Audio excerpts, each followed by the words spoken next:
Hello नमस्कार साथियों, स्वागत है आप लोग सभी को ब्राइट फ्यूचर लाइव में। साथियों, जैसे कि आप लोग जानते हैं कि कल की क्लास में हम लोग स्टार्ट किए थे फिजिक्स का 1000 एक्सपेक्टेड क्वेश्चन जो एग्ज़ाम में बार बार रिपीट होती है।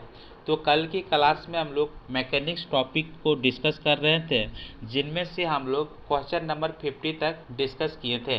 तो यदि आप नहीं देखे हैं तो कल की क्लास जाके देख लीजिएगा, प्लेलिस्ट बना दिया गया है। तो आज की क्लास में हम लोग कंटिन्यू करते हैं क्वेश्चन नंबर 51 से लेकर क्वेश्चन नंबर 200। क्वेश्चन है, काच ऊर्जा परिमेय क्या बताता है।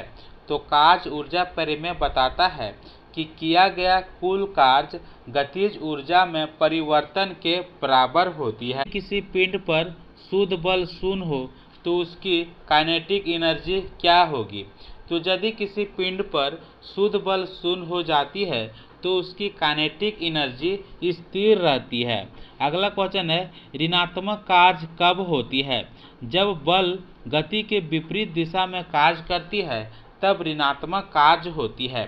धनात्मक कार्य का एक उदाहरण दीजिए। तो धनात्मक कार्य का उदाहरण आप देख सकते हैं कि गुरुत्वाकर्षण द्वारा गिरते पिंड पर किया गया कार्य कैसा कार्य है, तो धनात्मक कार्य है। अगला क्वेश्चन है, स्थितिज ऊर्जा किस पर निर्भर करती है। तो स्थितिज ऊर्जा द्रव्यमान, ऊंचाई और गुरुत्वीय त्वरण पर निर्भर करती है। अगला क्वेश्चन है, जब पिंड ऊपर फेंका जाता है तो शीर्ष बिंदु पर काइनेटिक एनर्जी का मान क्या होती है। तो जब पिंड ऊपर फेंका जाता है तो शीर्ष बिंदु पर काइनेटिक एनर्जी का मान 0 होती है।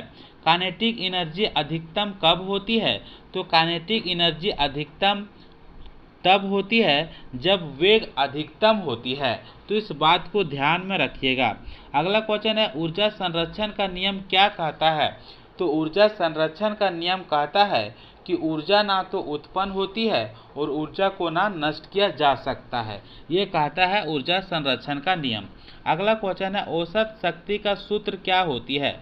तो औसत शक्ति का सूत्र होती है कुल कार्य बटा कुल समय। इस बात को नोट डाउन कर लीजिएगा, न्यूमेरिकल क्वेश्चन को बनाने में काम आएगा। अगला क्वेश्चन है, तात्क्षणिक शक्ति किससे संबंधित है। तो तात्क्षणिक शक्ति तात्क्षणिक वेग से संबंधित होती है। अगला क्वेश्चन है, शक्ति का बड़ा मात्रक क्या होती है।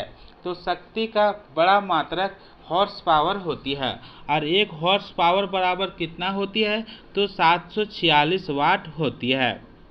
वृत्तीय गति में वेग की दिशा कैसी होती है। तो वृत्तीय गति में वेग की दिशा हर बिंदु पर स्पर्श रेखा के अनुदिश होती है। वृत्तीय गति में त्वरण किस दिशा में होती है। तो वृत्तीय गति में त्वरण केंद्र की ओर होती है। अगला क्वेश्चन है, केंद्राभिमुख बल का सूत्र क्या होती है। तो mv² बटा r होती है। अगला क्वेश्चन है, केंद्राभिमुख बल का कार्य कितना होती है। तो केंद्राभिमुख बल का कार्य 0 होती है। अगला क्वेश्चन है, कोणीय वेग का एसआई मात्रक क्या होती है। तो कोणीय वेग का एसआई मात्रक रेडियन पर सेकेंड होती है। अगला क्वेश्चन है, कोणीय संवेग किस पर निर्भर करती है।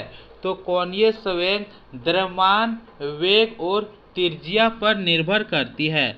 अगला क्वेश्चन है, कोणीय संवेग संरक्षण का उदाहरण है। तो स्केटर का घूमना कोणीय संवेग संरक्षण का उदाहरण है।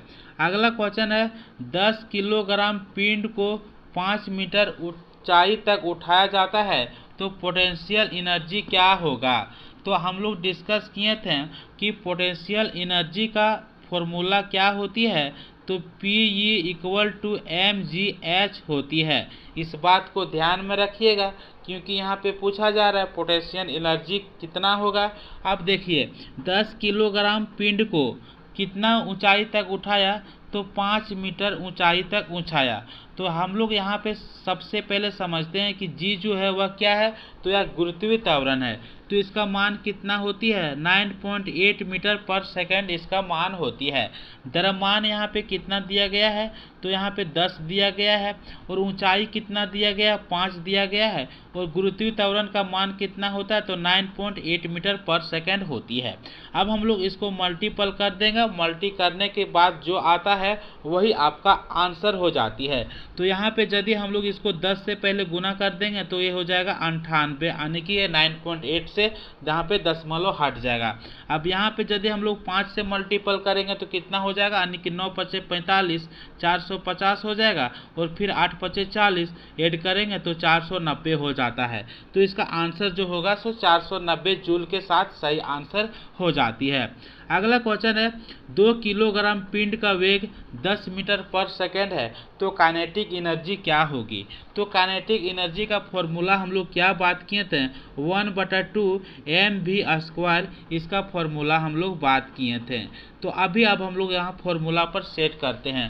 1/2 लिख दिए, m का मान कितना दिया गया है, यहाँ पे 2 दिया गया है, यानी कि m जो से क्या है द्रव्यमान है, और वेग का मान वेलोसिटी का मान जो दिया गया है सो 10 दिया गया है। इस बात को आप सहमत हैं। और 10 v का क्या है स्क्वायर है, तो 10 2 बार आएगा। अब 2 2 यहाँ पे क्या हो जाएगा कट हो जाएगा, और 10 को यदि हम लोग गुना करेंगे तो 100 हो जाएगा। तो गतिज ऊर्जा यानी कि काइनेटिक ऊर्जा का मान कितना निकल जाएगा 100 जूल निकल जाएगा। तो इस बात को ध्यान में रखिएगा। इसी तरह से क्वेश्चन पूछा जाता है। अगला क्वेश्चन है 100 जूल कार्य 5 सेकंड में हो तो शक्ति क्या होगी।